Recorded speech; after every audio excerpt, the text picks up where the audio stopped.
This program is a legacy program which was recorded some time ago. Views and subject matter are products of the time in which they were recorded and may not reflect current news or cultural stances.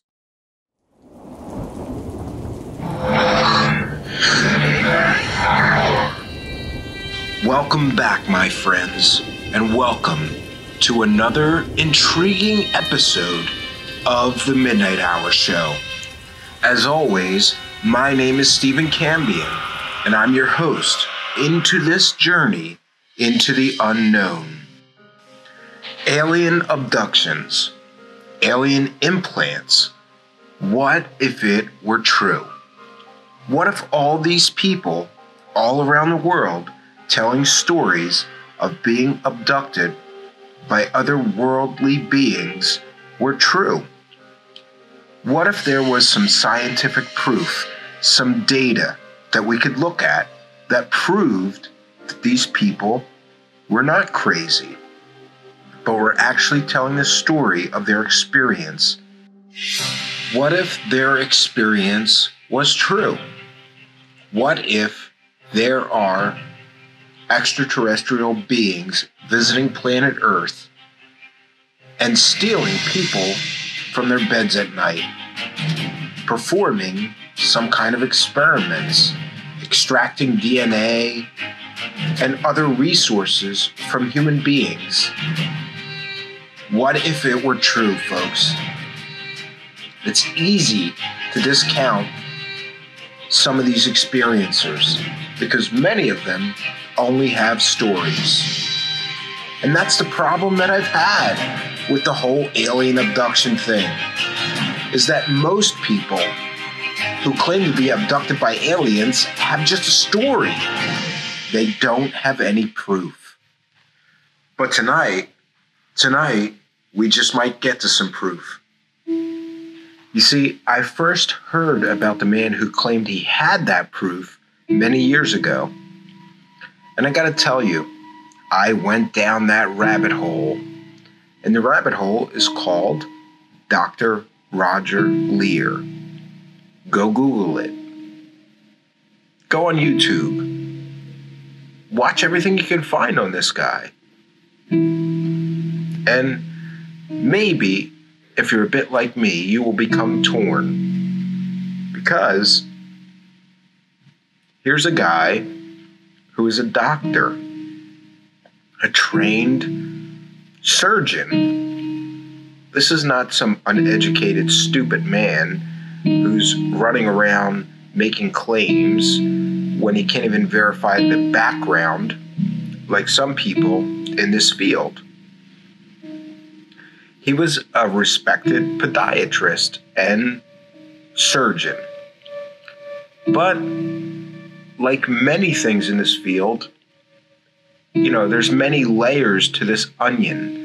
And once you start peeling back the layers, I don't know, something just didn't seem right. Here's a man who is super educated. He's a doctor. He's not a stupid man. And he's claiming that he's pulling alien implants out of alien abduction victims. And I got to tell you, when I first found him, I found him to be pretty credible because of his education and his background, and he is who he says he is. There's so many people in this field that make some kind of weird claims of having proof of extraterrestrials, and then you peel back a few layers and you find out, oh, that guy's not really who he says he is. Nobody could ever say that about Dr. Leir. To his credit, his education, his background, and, his identity checks out. But then you start getting a little deeper, and the claims that he is making are pretty incredible. Basically, he claims that he kind of hooked up with alien abduction victims and found implants inside them. And then he helped those people by surgically removing those implants. Now, Dr. Leir has been on a few television shows about this and has also written a few books. He's also made some claims about having some kind of UFO wreckage that could not have been made on planet Earth. But I tried really hard. Like, I dug deep trying to find that video or that source where he was making those claims.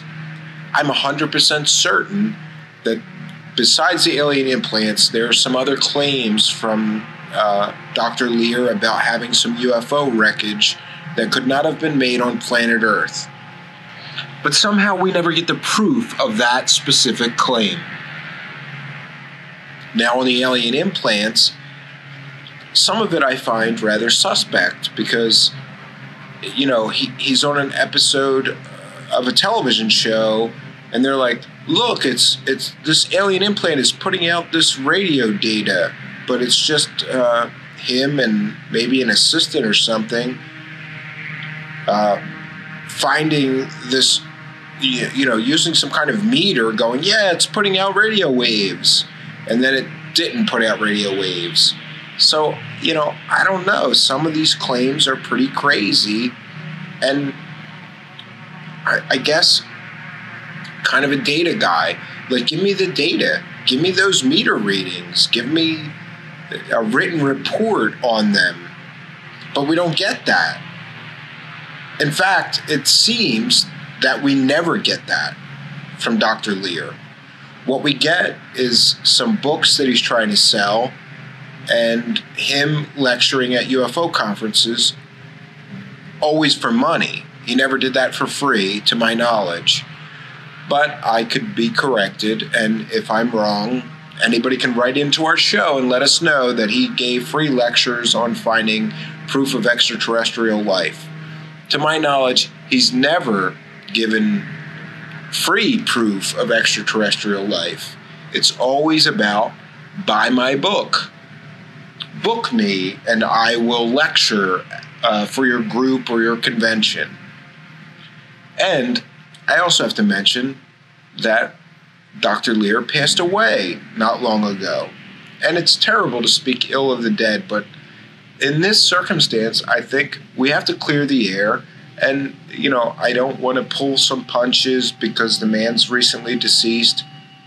To his credit, if his claims are true, he has done a great service to the community of people who are seeking the truth by putting these claims out there.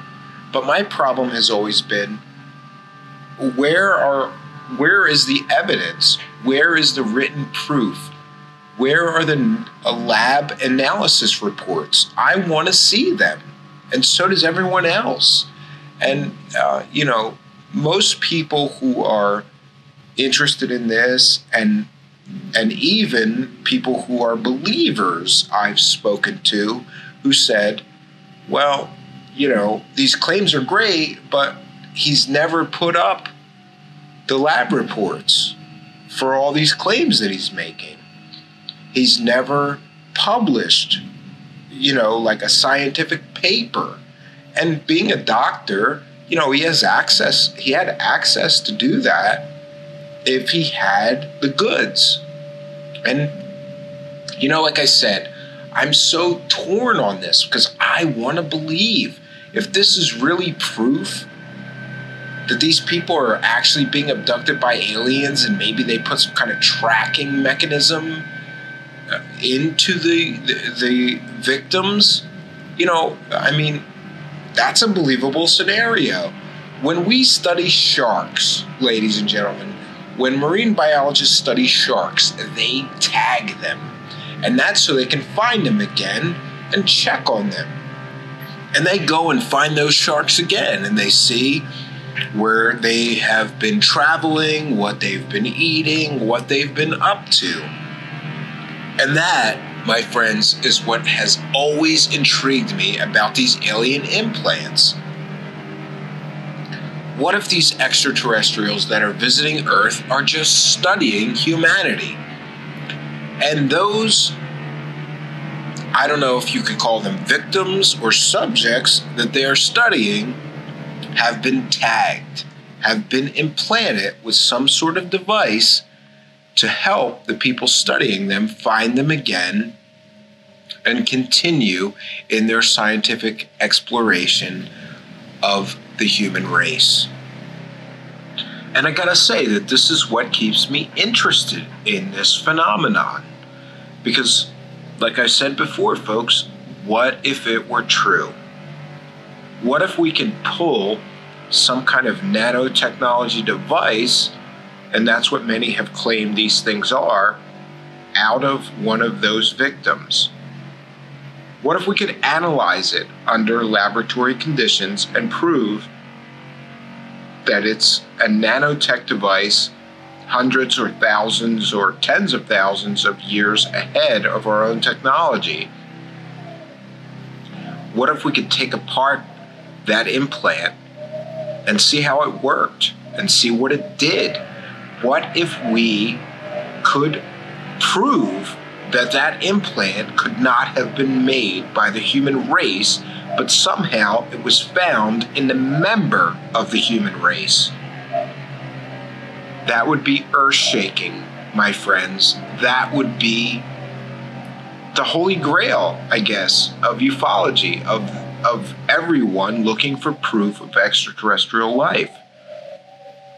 If we could take that thing apart and really prove that it was not made on planet Earth, that it had some kind of technology that was hundreds, thousands, tens of thousands, hundreds of thousands of years ahead of the human race, some kind of nanotechnology, I mean, that would be game-changing, and that would prove the hypothesis that extraterrestrials truly are visiting planet Earth and also abducting members of the human race. I mean, that would be amazing.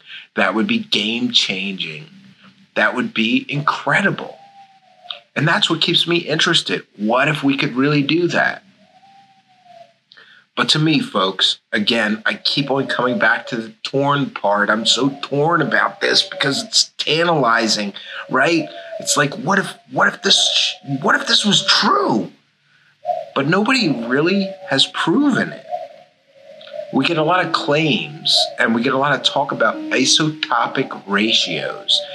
And that's something that I think maybe, I should have a guest that's a materials scientist or somebody that studies meteors, or I don't know, somebody much more scientifically trained than me could come on our show and explain to us, like, what does this mean that these isotopic ratios prove that this piece of metal was not made on planet Earth?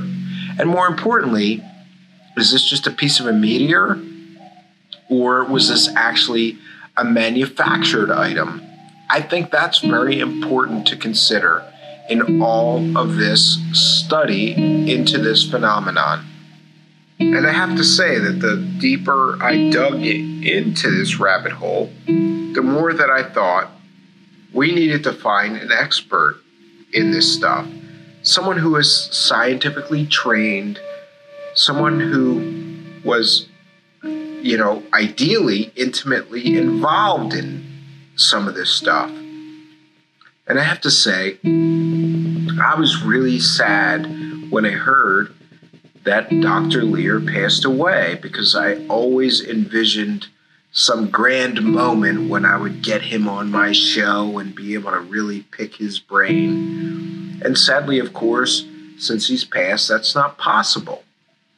But I think tonight we're still going to get incredible insight into the work of Dr. Lear, because tonight we're going to have a guest who worked intimately with him, who is also a scientifically trained expert, someone whose opinion I think I will trust as being accurate.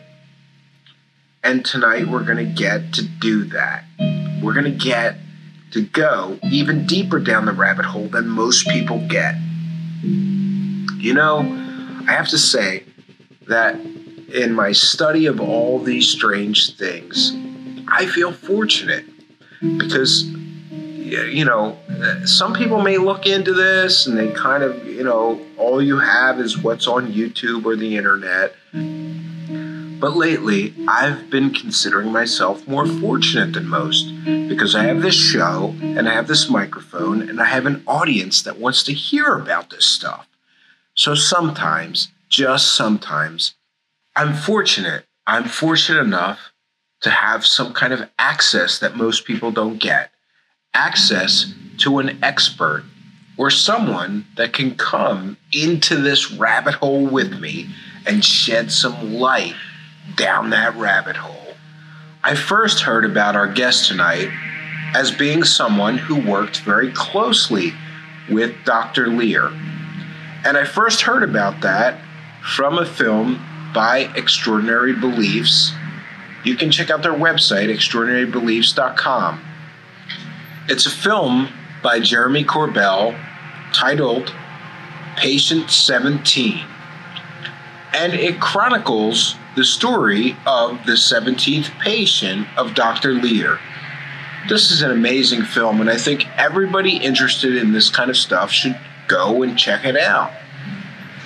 I first heard about Jeremy Corbell and his films when I was really digging deep researching Bob Lazar, and he's also got a new film coming out about Bob Lazar. And so I think you should check out his work. But tonight we're going to get deeper and deeper into this phenomenon with a person that worked incredibly closely with Dr. Lear. And I have to say, this guy doesn't want to give interviews. Go see that film. This is a hard guy to get a hold of. And we had to do our due diligence to get him and, get him to agree to the show. And I have to say, there's so many naysayers about our show, and I don't know, man. We got a lot of, haters lately. And they always say, you can't get that interview, but we do. We get the interview, That's kind of what we do here. And it's funny to me that so many people choose to not believe in our ability to bring new information about these subjects to the public, but we somehow always do.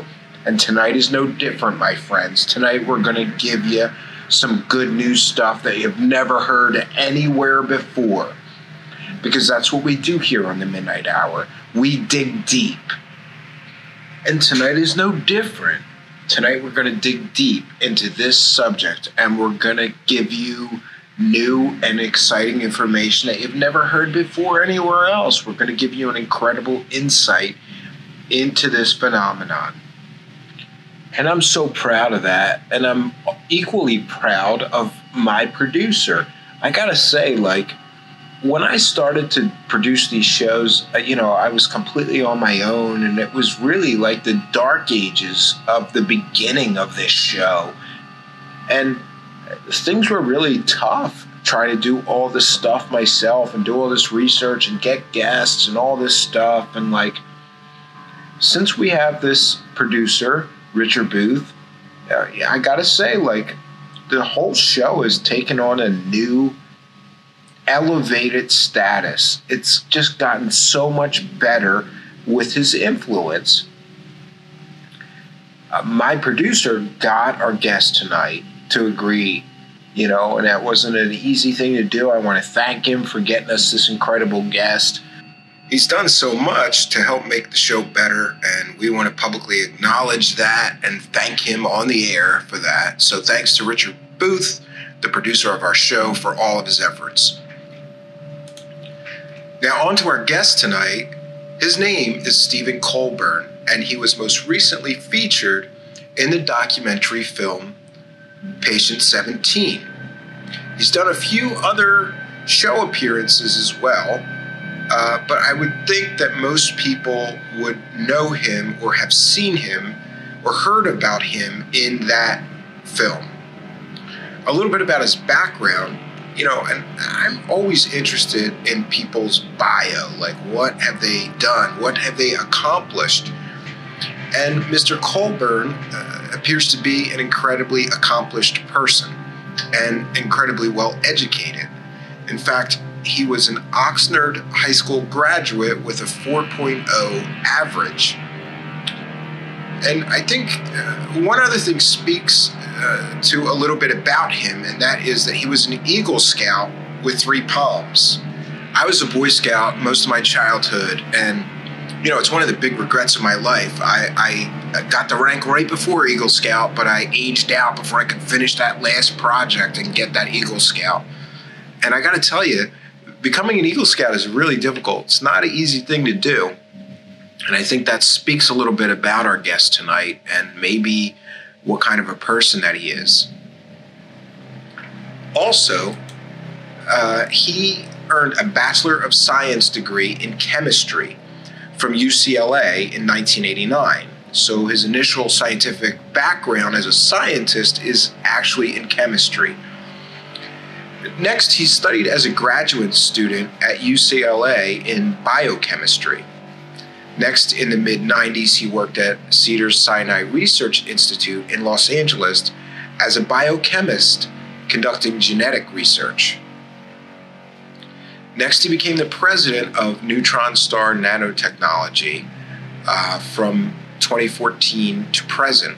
And his work there is described as being a carbon nanotube scientist. He's also been the senior member of technical staff at YTC America from 1999 to present, again in the role as a carbon nanotube scientist. Now, as described in the film that he was in, Patient 17, he worked as a materials scientist for Dr. Roger Leir. He's also been a member of the Materials Research Society from 2007 to present. And also what I found most interesting in doing a little digging about him is that he holds 4 patents in scientific areas. And I have to be honest in saying I'm really not good at reading patents, but it appears to me that all of those patents are relating to nanotechnology.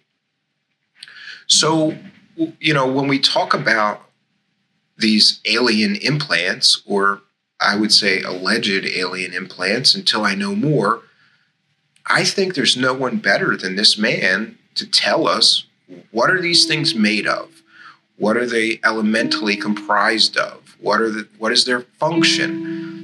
I mean, the man has a background in chemistry, in biochemistry, and in nanotechnology.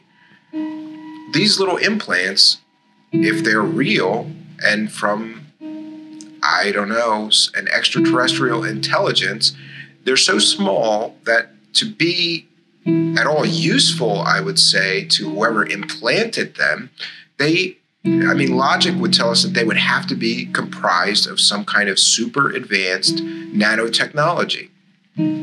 So here tonight we have a guest, Mr. Steven Colbern, who I would consider an expert. I would think most lawyers in a court of law would consider him an expert in nanotechnology and in chemistry. I think he's uniquely qualified to help us to shed some light on this alien implant phenomenon. What are these things made of? Let's find out. Without further ado, my friends, let's get to the mystery phone.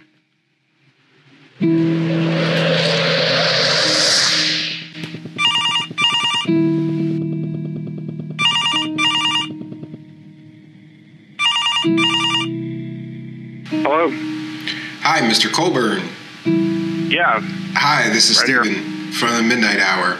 Richard talked to you about doing an interview today for the show? Yeah. Nice talking to you. Okay, are you good to go now? Yeah, this is good. Sorry, I had to drive my son somewhere. It took longer than I expected. But, yeah, I'm good to go. No problem. I have 2 small children, and I know that could be very difficult sometimes. So I guess I did like a bumper, just so you know. I mean, I could send it to you after the show, like of just talking about your background and your education. But I guess the first question that I wanted to ask you is, how did you get interested in this kind of genre or phenomenon of things, especially the alien implants? I've just always been interested in it and have had some UFO sightings. And it's just always been fascinating to me. And it turned out that Dr. Lear worked only a few blocks from where I used to work in Camarillo, and we hooked up.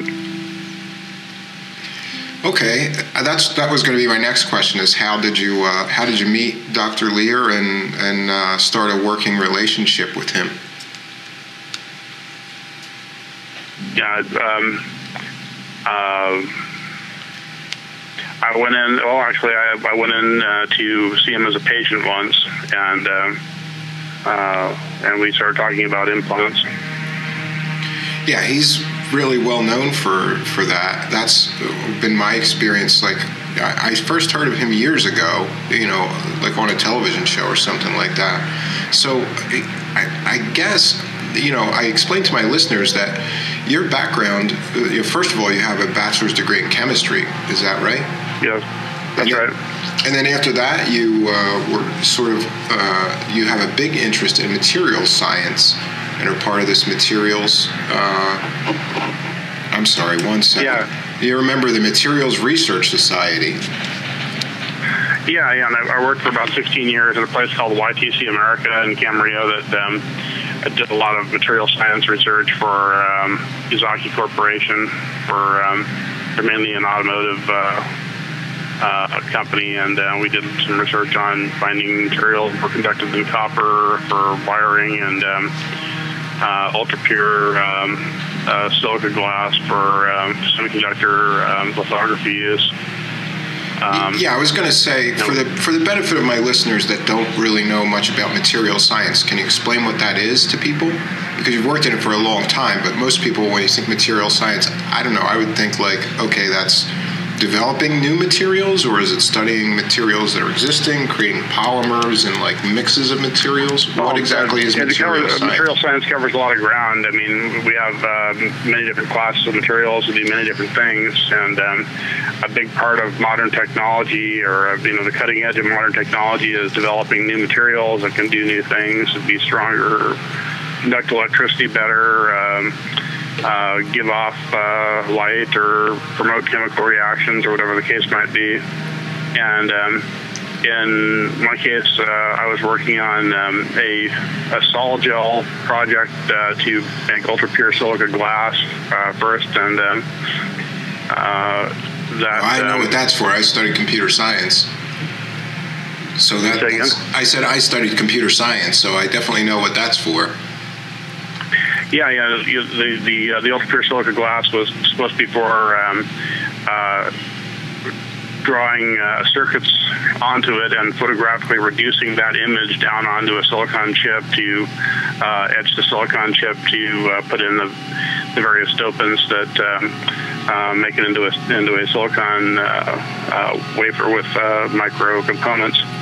And you have to have the glass transmit very short wavelengths of UV light to do that, to expose the photoresists.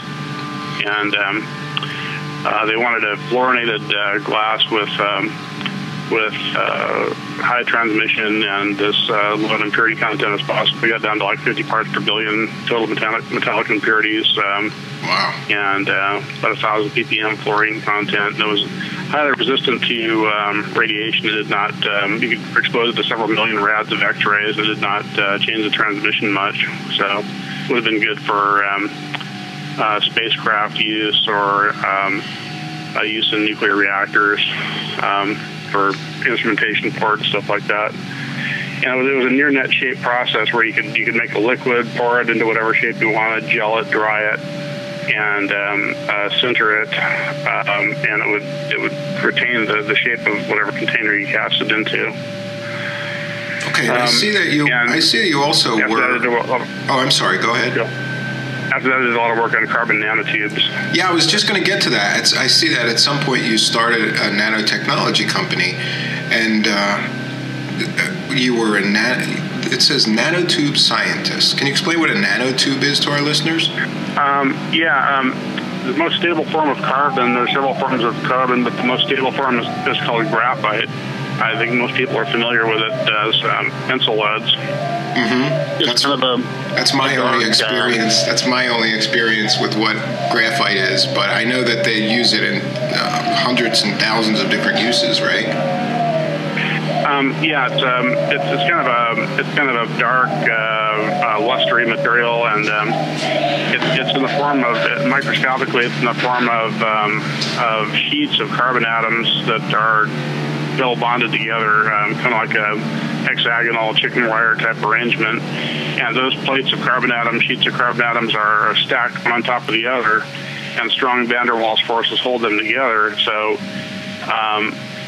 the sheets can slide across each other a lot easier than they can be ripped apart. They're extremely strong in the horizontal direction, but aren't bonded that strongly together. So anyway, if you took one of those sheets, picture taking one of those sheets and rolling it into a tube, that would be a carbon nanotube. And the angle at which the folding is done determines the tube properties, whether it's either a semiconducting or a metallic carbon nanotube. Well, that was going to be my next question. So what exactly are carbon nanotubes used for in industry and products and things like that? Well, they're the world's strongest known material. If we could make defect-free carbon nanotubes that were sufficiently long, you could use them to strengthen many materials, including metals. In fact, we were trying to make an aluminum carbon nanotube metal matrix composite that would be more conductive than copper. And that's theoretically possible. And we just need to get the cost of carbon nanotubes down and be able to develop better methods of separating the different diameters and types of carbon nanotubes from one another. There's hundreds of different types. So they vary by diameter and angle of roll angle. That determines whether they're metallic or semiconductor. The metallic ones are extremely conductive and are almost like a superconductor. The only resistance is the contact resistance of each end. And the semiconducting ones are a lot like doped silicon. You can use them to make transistors and diodes and nanoelectronics. And I see that you have 4 patents in that area, isn't that right? In nanotechnology or carbon nanotubes.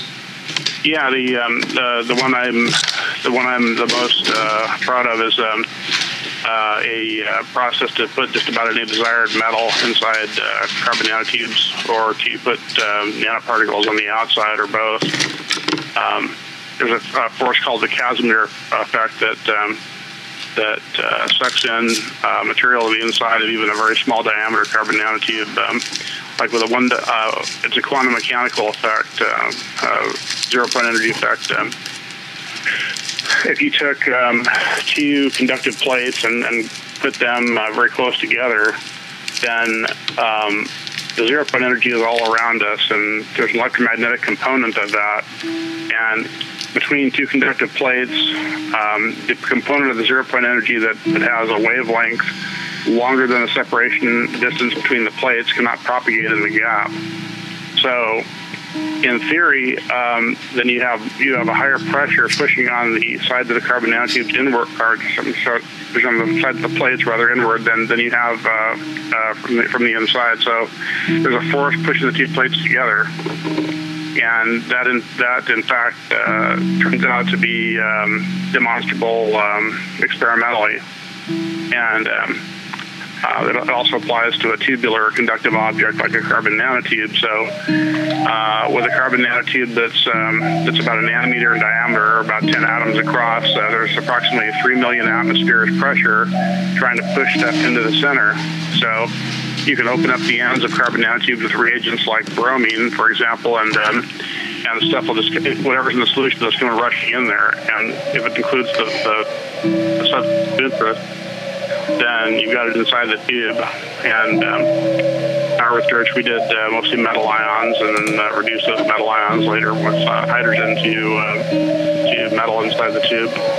And that properties for different purposes. I'm sorry. Hold on 1 second. You might be able to hear a bunch of cooing. Just give me 1 second, okay? I apologize. 1 second.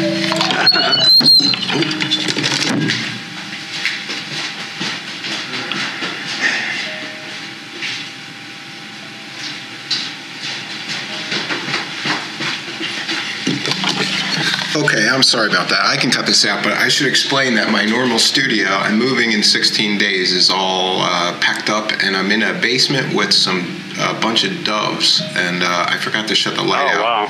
Yeah, so if you shut the light out... I some kind of electrical interference. No, it's doves cooing over there, but it's okay, because you have a new way of recording, and I can cut all of my noise out when you're answering, so it's not like a big deal. I have you on one channel and me on another channel. So I guess the other question I wanted to ask you is, when I explained to my listeners that to get to the bottom of what these so-called, or I don't want to say alleged alien implants, but I guess I will, what are they made of?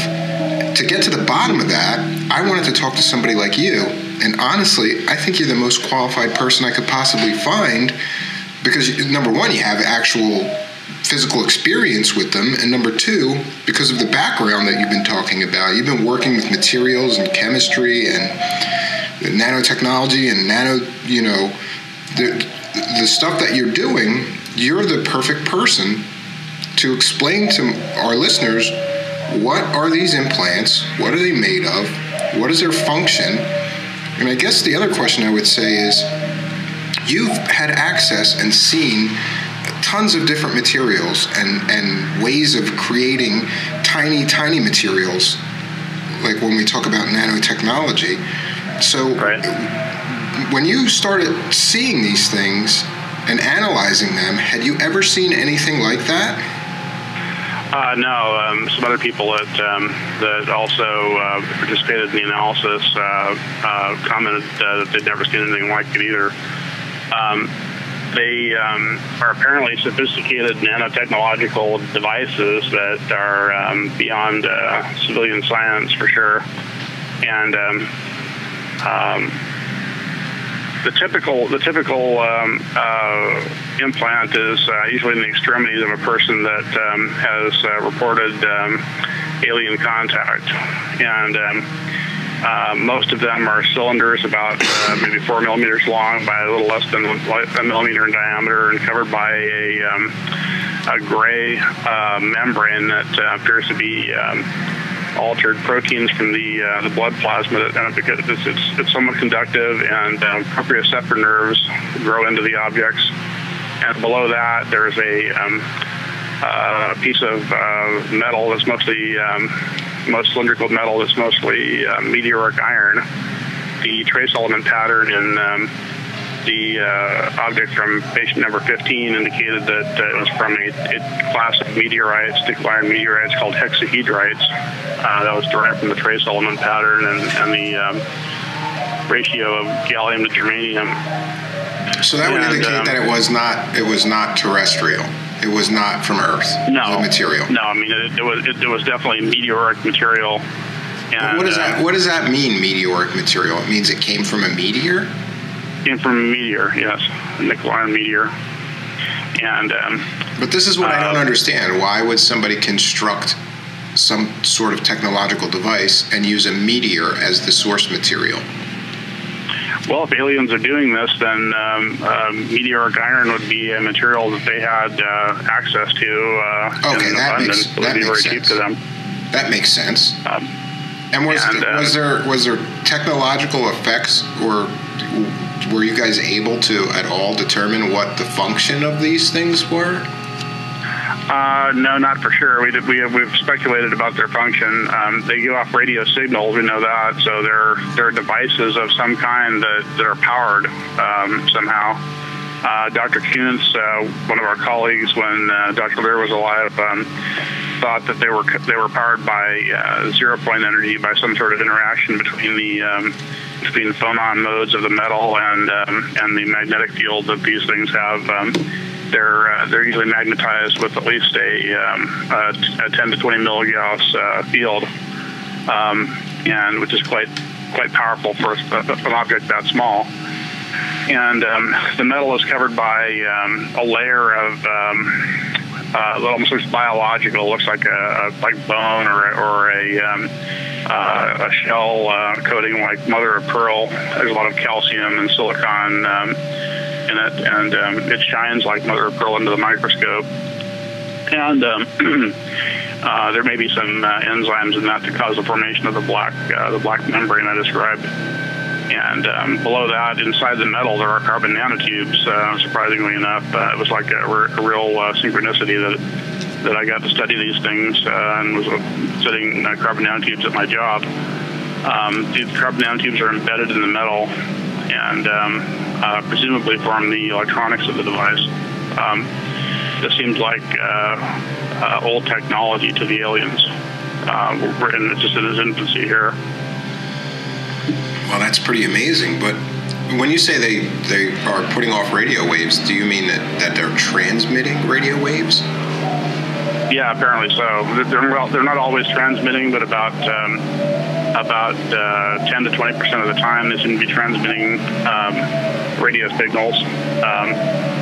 And we were able to get Dr. Lear had an RF device that would give us some of the frequencies were, and we had an ELF band. I think it was 8 hertz, and then a megahertz band, and the gigahertz band. 0.4 gigahertz was the microwave band, and there was one band. I think it was something like 150 megahertz that was. Turned out to be an aeronautical or satellite communication frequency. So, well, that's odd. And do they continue to aliens are sharing information with our government? Do they continue to transmit once they're removed from the body?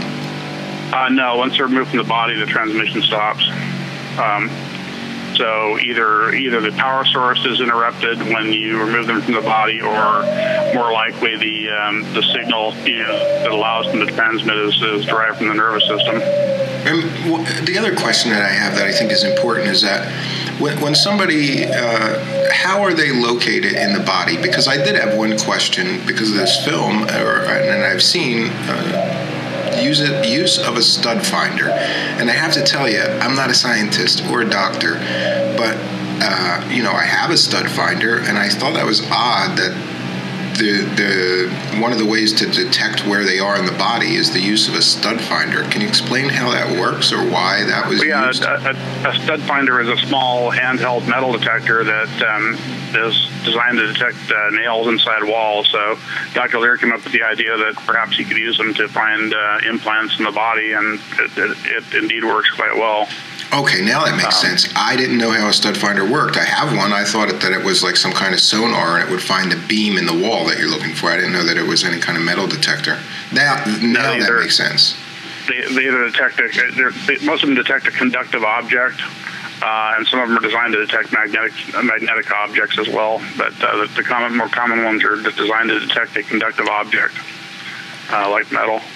So do these things show up on X-rays and MRIs and standard medical scans too?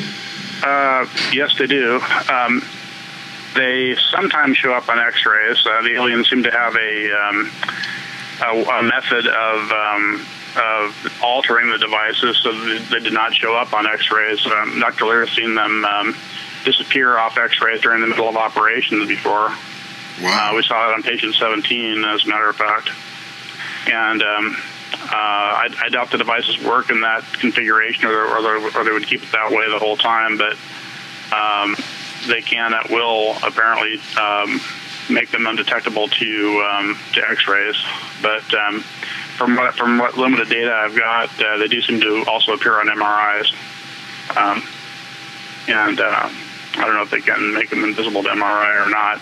And we found out in the patient 17 surgery that they show up on ultrasound as well. Okay, so that covers how they're found. And do usually the people that have them know, like, okay, there's one in my arm, there's one in my leg, or do they have to be, do you guys have to do these medical scans and look for them? Well, often the people don't know anything about it, and they just come in for some other purpose and get an X-ray and get this object found. Once in a while, they'll remember an alien experience and that the aliens were messing with some part of their body, but they usually don't know there's an implant there. But once in a while, they do. Yeah, that was the other question I was going to ask. Each of these patients that claim that they have an alien implant or had one removed, each of them remember some kind of experience, right? They're not just told that they have an alien implant when they go to Dr. Lear, right? They go to him because they believe they have it. Isn't that right? A couple of the early patients that he operated on didn't remember a thing, and it just got found by accident. But most of them remembered an experience, one or more experiences, but didn't know for sure that they had an implant. But there were a couple also that thought they did have an implant too, so it just depends. Wow, and the other question that I thought was very important is you've seen more than one of these devices, right? Yeah. And right. were they similar in construction and in makeup of materials, so that they appeared to come from the same source or the same manufacturer, or were they completely different? There's definitely different types. Typical one I was describing constitutes about a third to half the objects, I would say. We need to clarify that and have even more data later on. Like, we'll know the answers to these kind of questions better when we have like 100 operations rather than just 17 like we have now. But as far as I can tell, like the typical ones I described are present in about a third to half the cases, and there's also different types too. There's T-shaped ones, and there's ones that are somewhat smaller. And the metallic ones in general, yes, I would say probably that they came from the same source. They all have at least some percentage of meteoric iron in them, from what I've seen so far. The one in patient 15 was pure meteoric iron, and the one from the next patient, Mr. Ron Noel, that came out of his wrist. He authorized me to use his name, by the way. His had about 10% meteoric iron according to the analysis, and it had apparently some pure iron mixed with it. And the one for patient 17 object also appeared to be meteoric iron, but it was so small we got a little bit less trace element analysis on that. But and you've seen so many. Yeah, the metallic ones definitely, at least most likely, came from the same. The metal came from the same source, and there's also other types. Like there's a couple times we've seen biological ones, and we know that there are moving implants that are in the body that some people have reported. And in Whitley Strieber's case, the doctor actually got a little piece of it, but we haven't been able to get the whole one for analysis yet. Yeah, I was going to ask another important question that I think is important to determining the makeup of these things or their source. You and all the other people that have seen these things up close and analyzed them and had them under microscopes or whatever else you guys do, I mean, you're all qualified to tell the difference between, let's say, a piece of a meteorite and a manufactured object, right? And you believe they're manufactured. Yeah, I think they were manufactured from pieces of meteorites. Yeah, the metallic ones. There's also ones that apparently are made of a conductive polymer. I don't know if you ever read Communion, but the implants that Whitley Strieber described as that they put up people's noses, those are apparently made of conductive polymer. People had reported that the aliens told them that, and somebody gave me one time that somebody sneezed out that hadn't gone up into the brain, and I analyzed that, and indeed it was made of a conductive polymer. So those may, this is speculation at this point based on abductee reports, but those may utilize blood proteins to manufacture more of the conductive polymer and extend tendrils all throughout the brain to gain connections to gather information and maybe exert partial control over the subject if the aliens so desire. Well, that's scary. That's a really scary thought. Yeah, somewhat. And of all the people that are claiming, some sort of alien abduction experience, I mean, do they all have implants? Do they all get an implant, or are some of them just abducted, experimented on, and then returned, and there's no implant? It's hard to say at this point, but as far as implants that can be detected, it seems to be about just roughly about 25-30%. I personally believe that most likely everybody that has been abducted has an implant, but there are some that are either just invisible to our detection equipment or just too small to see. Wow. They put these ones above people's ears that I'm not sure what their function is yet. They're so small, I think they're probably just tracking devices or have some simple function. Yeah, that was going to be my other... pretty easily. Go ahead. Oh, I'm sorry. That was going to be my other question, is you guys weren't really able to determine with any degree of scientific certainty what their function is, but I know it's speculative, but are they tracking devices? You said maybe they're mind control devices too? Yeah, that makes sense. Most likely they're tracking devices and or objects that tell the aliens about the blood chemistry and physiological parameters. Dr. Kuhn thought the one in patient 17's toe was most likely, one of its functions was a room bug, and it could detect airborne sounds. Wow, that's really crazy. And since they're detected to or connected to the nervous system, they might be able to tell what the subject is doing or thinking or something along those lines. The ones that are put into the brain, we don't know this for sure, but according to abductee reports, their function is to gather sensory information like visual and auditory information, so that the aliens might be able to see through the subject's eyes or hear through their ears, stuff like that. And just to play devil's advocate, a lot of the critics and naysayers and non-believers, even other medical professionals have said that a lot of these objects are just foreign objects. Maybe somebody stepped on something and then, lodged itself in the body and traveled a little bit or whatever the case may be. But what confuses me about that is that would mean that somebody'd have to step on a piece of a meteor or something, right, to get right. the kind of results. It's highly unlikely. I mean, if these things are just metal shards or something, then that would make sense. But it doesn't hold up to close analysis, because the person would have to have stepped on a meteor shard that also had an internal structure to it and was connected to the nervous system somehow. Proprioceptor nerves are not supposed to be found below the skin, and they somehow grow into these devices. And the final thing that I haven't mentioned up to now is that these devices do not produce any inflammatory response in the body. Dr. Lear, that was my next question. That was my next question. Yeah, I was going to say that ordinarily wouldn't the human body will somehow seek to expel or reject a foreign object. Isn't that right? Yeah, but these do not. It does not reject bees because apparently some technology is preventing the body from rejecting them. That's really kind of strange. And you're not aware of any technology that we have that would allow that, are you? No. I mean, it's possible that the Black Project people have it, but it's unknown to civilian science. I mean, but what about when somebody has something that's purposely implanted that is a foreign object, like a pacemaker? I think they take medication to prevent problems with that or something, so it's not rejected, or is it sterile or something like that?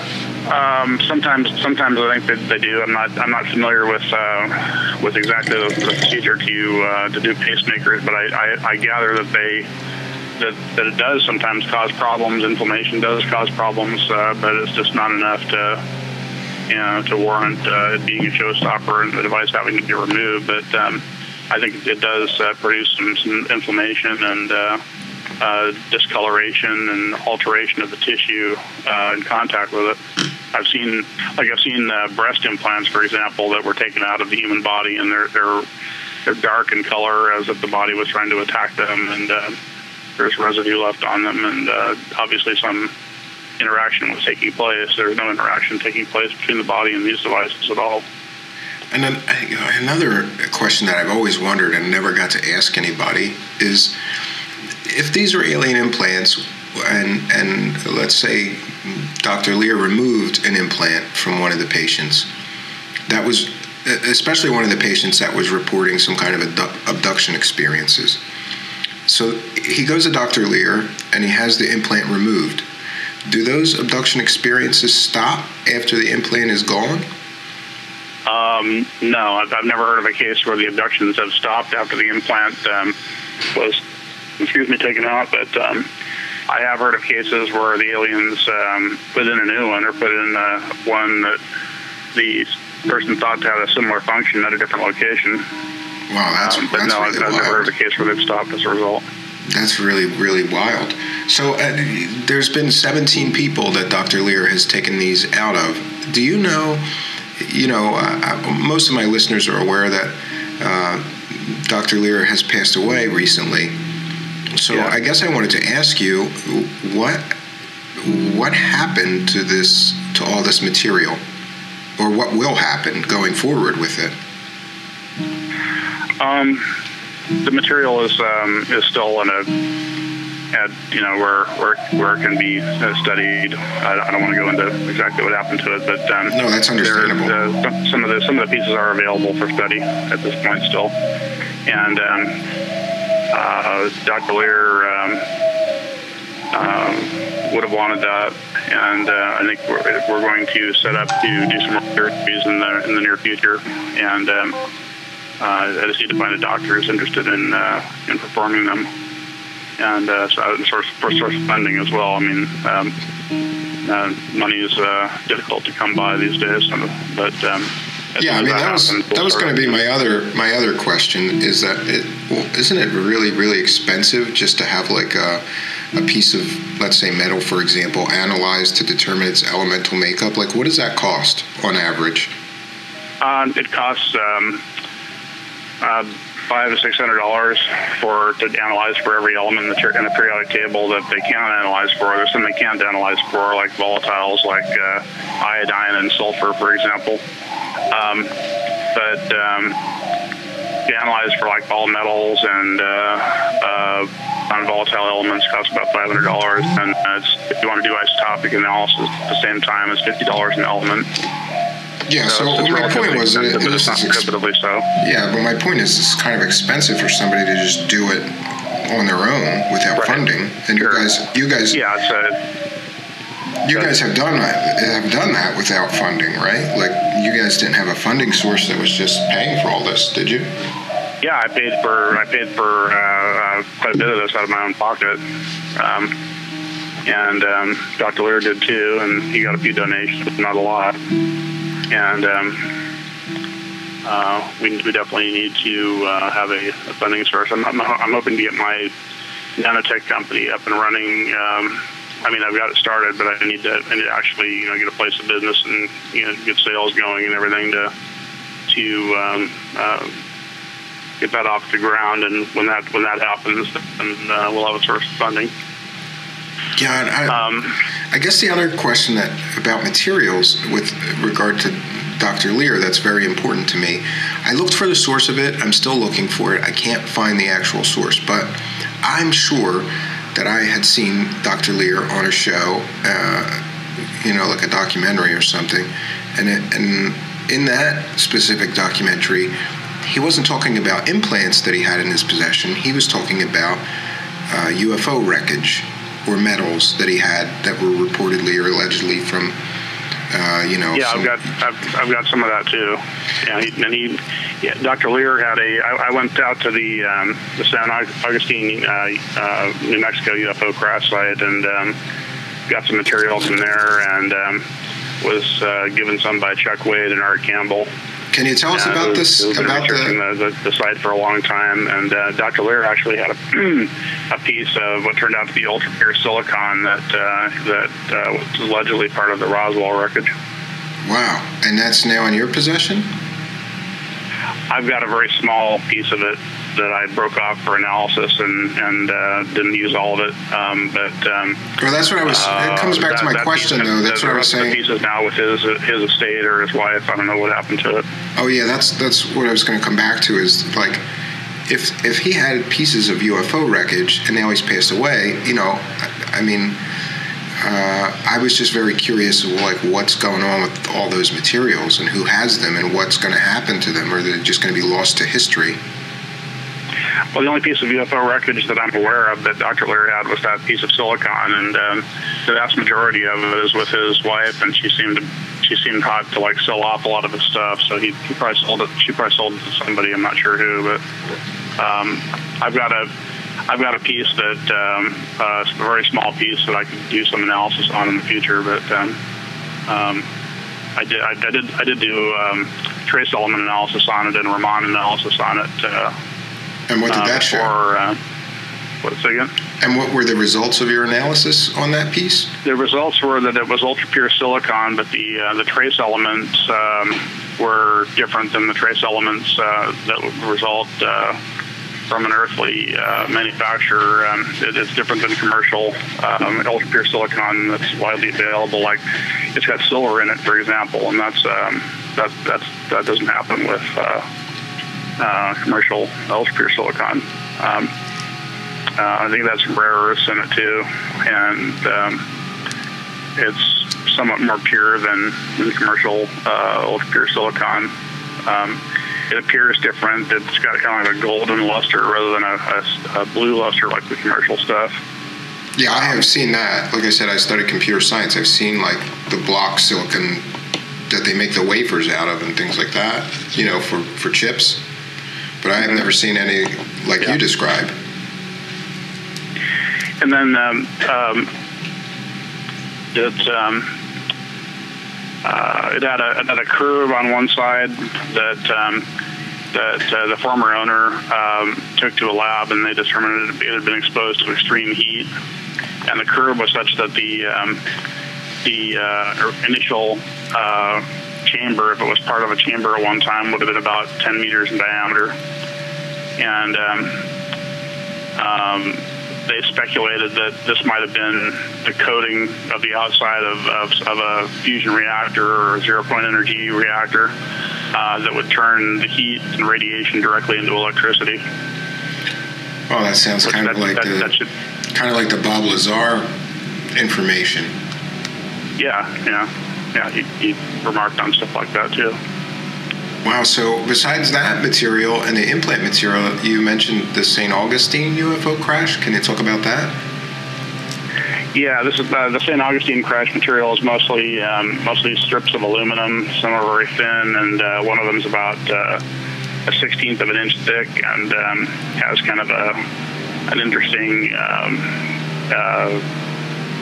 microstructure to it. It's hard to describe. We did do some more analysis on that, some more SEM analysis on that. And we also, in the last trip out there, found found a honeycomb material that appeared to have been between the exterior wall of the craft and the interior. And it was a honeycomb of aluminum with strips of some plastic-like material on both sides, and these brown dots that were between the plastic-like material and the outer hull that were a very interesting composition of dysprosium, composed mostly of dysprosium and terbium rare earths. Yeah, I've never heard of each of those materials. Those are rare earth materials? They're rare earth material, rare earth elements. And I researched that composition and found out that Black Project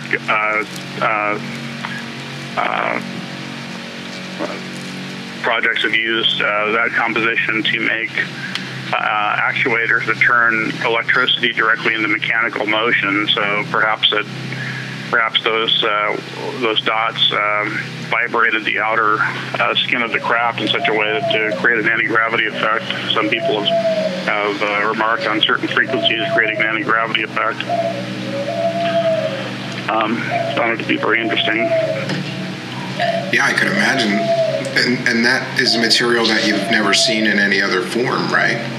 Or that? No, I've certainly never seen it before. I didn't know why anybody would want to make such a composition, and then found out that it had been experimented with as an actuator without any moving parts.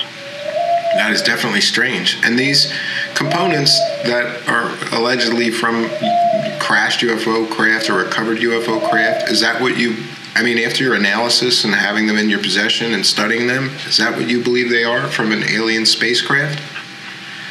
Well, the honeycomb material seemed very interesting, and especially with the brown dot material.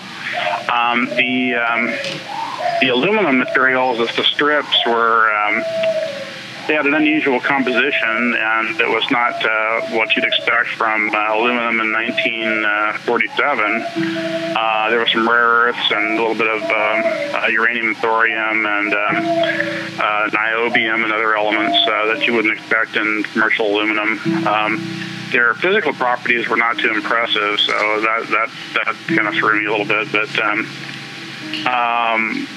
yeah, that was going to be one of my other questions. I can't say just on the face of the properties of the material. Yeah, that's part of an alien spacecraft. But at the same time, what isotopic data we have indicate that the isotopic ratios of these elements are strange enough to have been for the material to possibly have been from off planet. That was my next question. Eyewitnesses have indicated that. Oh, I'm sorry. I was going to say that was my next question. Is that every time that I've heard some kind of claim of, okay, this is from an alien spacecraft, or this, this is some kind of alien technology, there's always talk of isotopic ratios. I'm not a scientist, but I looked into it. But I'd like if you could explain to my listeners, how can you tell from isotopic ratios that this was manufactured or came from off Earth versus, like, for example, I've heard that there's aluminum that someone is in possession of, or an aluminum, aluminum and a few other elements. That was a piece of material someone had, and they analyzed it, and the isotopic ratio showed that the elements within that piece could not have been from planet Earth. But how do they know that from isotopic ratios? Can you explain that to us?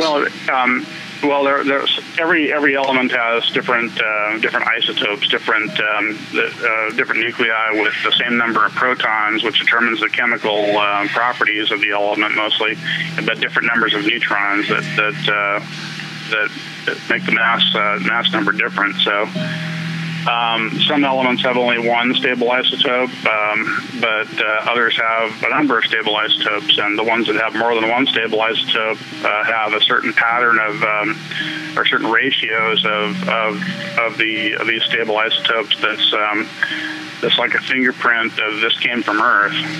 And the ratios of isotopes of each element are a little bit different if it comes from the Moon or Mars or someplace other than Earth.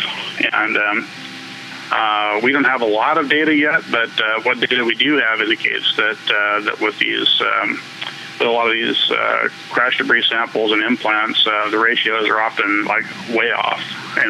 Just not even close to what we see on Earth.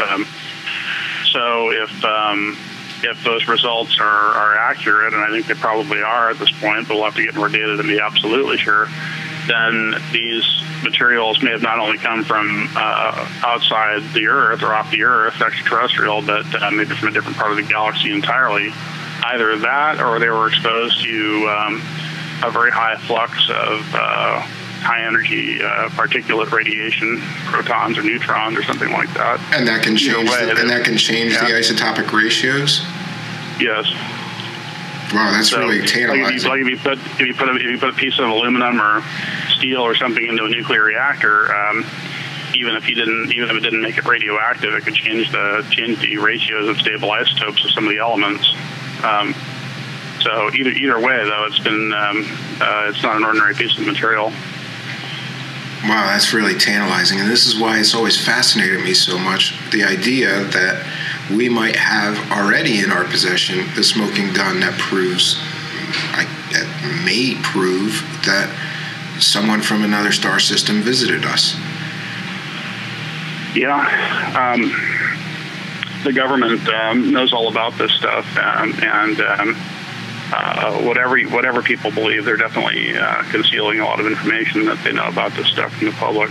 Yeah, I was going to ask you just generally if you follow stuff in the field of UFOs, and like, for example, what do you think of this TTSA thing? And I know they have an effort underway that they're making a big show of about having some perhaps exotic materials, or they're very careful not to say this came from aliens, but they seem to be hyping it that it may have come from an alien spacecraft. Have you been following that, and what do you think of that? What's PTSA? Or TTSA, To the Stars Academy, with Tom DeLonge and Hal Puthoff. I've heard of them. I've been following them now. Yeah, apparently they have a new program that they're starting to analyze materials that they have gotten to study that, they haven't said this is from aliens, but Tom DeLonge is kind of like he's kind of like that guy that stands outside of the strip club getting people to come in, you know what I mean? Like he's like the barker saying, we have this program, this is a smoking gun, and this is going to be proof of alien visitation, but then they just hype up the story, and they have not released any of their data. We're waiting. Yeah, he's probably trying to get funding, but it is. Well, I think people hype and then don't release. I think they raised $10 million, but then there was some story that they were $40 million in debt. So I don't know how that happened. Like, you raised $10 million and you spent 40 somehow, I could be wrong in net numbers, but it's about that. Well, maybe it's a government disinformation thing or something. I'm not really familiar with them, but I do know that most likely these materials are not that uncommon for people to have pieces of. I know the Roswell material went all over the country after that crash. Some of it's in civilian hands, even the stuff in the military hands. Got out, and it was too good to not play with, and give pieces to people. So a lot of people, I've heard a lot of people have this stuff. So I've heard similar stories, and even known a few people who claim to have had pieces of wreckage and things like that. But the thing that always gets me is it's so tantalizing. Like, I don't understand the media or the lack of coverage. Like, for example, in your case, you have all this material. You can show that most likely it wasn't manufactured, or the material didn't come from this planet. I've heard other stories that people could somehow prove that this material had to be manufactured in zero gravity. I don't understand the lack of media interest or coverage of these things, because to me it could be the smoking gun that proves a lot of people's theories about. I think I do understand it, unfortunately, and it's due to, I think it's just due to straight out government interference with the media and the democratic process in this case, in this subject. Yeah, a lot of people seem to think that there's this.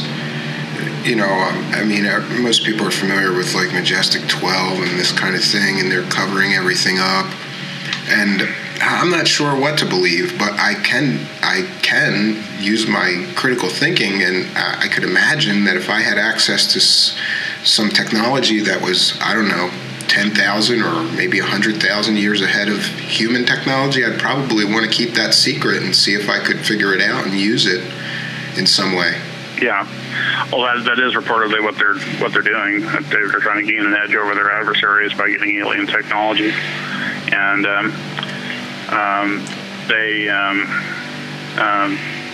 I can just tell you what my experience has been. Dr. Lear and I tried to publish a paper on the John Smith toe implant without even saying it was alien or anything else. We just wanted to publish our findings in a journal, and they said they would publish it, and then they. When we finally got the paper done, to their satisfaction, and they totally changed their tune and said they weren't going to publish it, and said it was ridiculous, and just gave a lot of nonsensical reasons why they would not publish it, even after they said that they would. And I just don't think any journal is going to touch this stuff, because they're being threatened by the powers that be. Their funding will be cut off, or something bad will happen to them, or a lot of people have died under mysterious circumstances connected with the subject. Not so much lately, but like back in the 50s and 60s. Yeah, there's plenty of stories. There's plenty of stories like that, and I happen to have a source, and I can't really go too deep into him, but he sort of claimed to be a real-life man in black, and all of his background and everything checked out when I looked into him very deeply. And he told me some really disturbing stories about some of the things that he was forced to do in a case of, people having, let's just say, extraterrestrial experiences or interaction. And so I've heard these kind of stories. It's kind of hard to believe, though. Yeah, I don't have any firsthand testimony of any violence done to anybody for sure, but there's certainly a lot of believable stories out there, and the vehemence with which these people changed their mind and did a 180 on publishing this paper was pretty convincing that something's going on to me personally. Or someone had spoken to them after they initially agreed, right? Right. It seemed like somebody in authority talked to them after they'd already agreed to publish it, and made them change their mind. That's exactly what it seemed like. Yeah, that was going to be another one of my questions. Is if you guys ever had a published peer-reviewed paper on these materials, but I guess not because of the resistance to. No, it wasn't for lack of trying. After that experience, I've come to the conclusion that peer review is a form of censorship. That the powers that be use to keep information that they don't wish to be in the scientific debate in scientific circles for debate out of that debate. And I think a better system would be just to publish whatever people submit, unless there's evidence of fraud, and let scientists worldwide as a whole make up their minds. Yeah, that would seem to be the fairer way to go about it. Yeah, I mean, why not publish? I mean, if there's evidence of fraud, that's a totally different story. But if there's no evidence of fraud,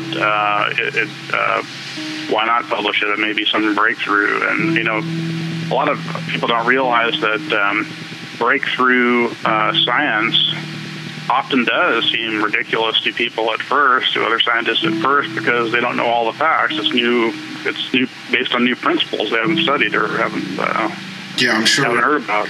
I'm sure an awful lot of people laughed at Nikola Tesla about a lot of his ideas before he proved them to be, so correct, and especially commercial ones that he's developed, Yeah, and Tesla's ideas were revolutionary. I mean, he had technology that was 200 years ahead of its time. And he correctly predicted the cell phone. And the World Wide Web and so many other things. Like, he was just a man way out of his time. I'm a big fan of Tesla. Yeah, me too. And he really had a lot of interesting. He was a theoretician as well as an inventor. And I heard the government made a unified field theory behind the scenes based on his work. A few years after he died, they just finished up what he was working on, and I have reason to believe that they advanced Einstein's version of theory in order to kind of make a lot of things they wanted to keep under wraps seem impossible, like anti-gravity and faster than light travel. Well, one of the funny things is that when people don't quite believe that the government covers things up and keeps technology to themselves, I always cite Nikola Tesla, because they went in right after he died and took all of his papers, and those things are still top secret, and you can't get any of that information. Nobody knows what happened to any of his notes, journals, designs, plans. All of it's gone. And the government, and the U.S. government has it. They have it. Tesla knew how to do several ways to do free energy, and he knew how to do anti-gravity, and those two things are highly classified and ruthlessly suppressed to this day.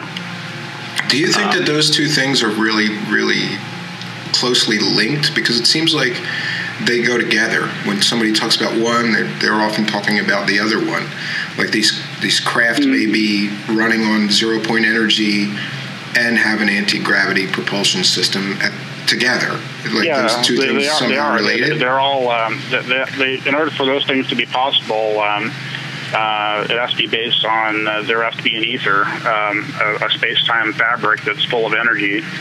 And in my opinion, the space-time fabric, or the quantum field energy, and the quantum mechanics talks about it as the quantum field energy, is responsible for all the four forces of nature: the nuclear forces, the electromagnetic force, and gravitational forces, and they're all related. Like you can derive Newton's second law if you assume that the ether is full of electromagnetic energy, and is composed of particles with electromagnetic dipole and or magnetic and electric dipole moments that are much smaller than an atomic nucleus, comparable to the size of the Planck length, 10 to the minus 34th meters. Anyway, if you assume the ether is like that, you can derive Newton's second law, because there's an electromagnetic drag force on the subatomic particle, the charges in the subatomic particles in matter when they accelerate through the ether of that type of structure. So that's tantalizing. And in an ether like that, the ether accelerating towards you you would experience as gravity, and you accelerating through the ether, you'd experience as inertia. Well, that's pretty interesting. And the nuclear forces may well be subquantum manifestations of the electromagnetic force. Have you ever seen, just a side note on the free energy thing, because I've played with some of this stuff, and that's one of my big interests. Have you ever seen John Hutchinson's crystal batteries? Yes, I've used. I worked with him briefly. Really? He told me about the crystal batteries. Yeah. Can you tell us about that experience? Well, he was using sodium bitartrate, I believe it was, as the crystal, and adding wires to ends of the crystal, and that had to be hydrated a certain way. And I was very excited about it at first, except for the fact that when I found out the fact that they hardly produce any current, they produce voltage, but yes, so a little current. You need a little circuit. Yeah, you need a little circuit called a jewel thief to keep like an LED lit from one of them, just a single LED. But I've made many of these things. Yeah, you have to hook up hundreds of them in order to create the useful power. And he said he had a device that produced something like 20 volts and a couple of amps, but he couldn't remember how to reproduce it. And when he tried to sell it to the Canadian government, they weren't interested. Yeah, I've heard he tried to sell that technology to Japanese investors as well. It's like, like endless battery. Yeah. Because imagine never buying batteries again. Certain other crystals can be made to work too, but he either didn't want to talk about it or just forgotten. I think he just forgot how to do it. Yeah, I played with that myself, and just Epsom salts, and I think it's Rochelle salts and a few other components. And Rochelle salts, yeah. Magnesium rod in the middle, and with that jewel thief circuit, it lit an LED for over a year, and then I kind of stopped playing with it. But the step that I wanted to take was to make 100 of them and wire them in series or parallel to get usable current. Because you're right, enough power to power an LED is not very exciting, but if you could multiply it. But I never took it that far, not yet. But that's still, even if it's just enough power to light one LED, it's still huge, because that's a theoretical breakthrough that you can get power from nothing, from just the fabric of space. And it turns out that from what I've read, from Tesla's work and John's work and other people's work, there's probably several ways to do it. There's crystals, and there's a way you can do it with transistors, and there's a way you can do it with homopolar generators that run at high speeds. There was a guy that Tesla did that, and there was a guy, I forget the guy's name, but there was a guy more recently that did some work on that. Maybe John Bedini. I think you're thinking of John Bedini. I was saying no, it wasn't Bedini. It was another guy. Okay, but I'll probably remember his name after the interview. But in any event, homopolar generators are are one of the ways to do it, and semiconductor is another way, crystals another way. I think Tesla knew all those different ways to do energy harvesting from the vacuum. Yeah, wow, what an interesting thing. And the fact that maybe a lot of that technology is suppressed. I've heard a lot of stories about free energy inventors getting, either paid off or intimidated, or, their lab suddenly burns down. Henry Moore, have you heard of him? He reportedly had a device that would produce 50 kilowatts using a semiconductor method of harvesting energy back in the 1930s. And the government tried to kill him several times. He had to resort to carrying a gun everywhere he went to avoid being murdered. Well, that's pretty scary. And have you ever heard of? Have you ever heard of the Searle, John Searle? And what do you think? Because a lot of people. Yeah, think... I met. Hello.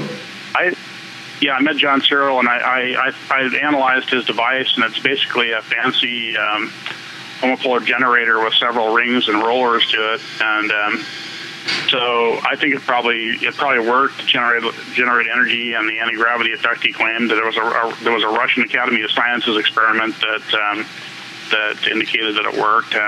They reproduced it, I heard.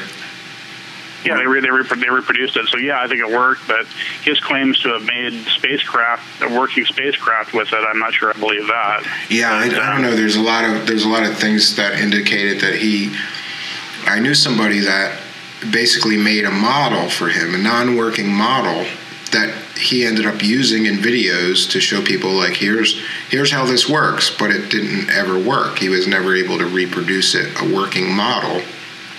But no, I think he's I don't know why he lied about that, but I'm pretty sure that he did lie about that. I think what probably happened was he built one and it shot through the roof like he claimed and went off into space somewhere. But building a prototype of a motor like that and building a working spacecraft around it, that they're light years different. I mean, I heard when the government's had anti-gravity spacecraft, according to a lot of people, for a long time, and I heard they had tremendous problems with control and radiation from the exposure to the pilots and a lot of other things that had to be solved. So I'm not sure one lone inventor could do that.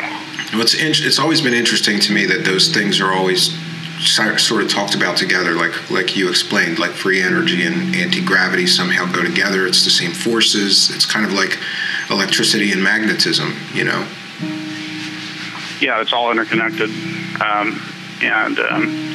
the key, in my opinion, is to figure out the structure of space and the resonance frequencies of space and time.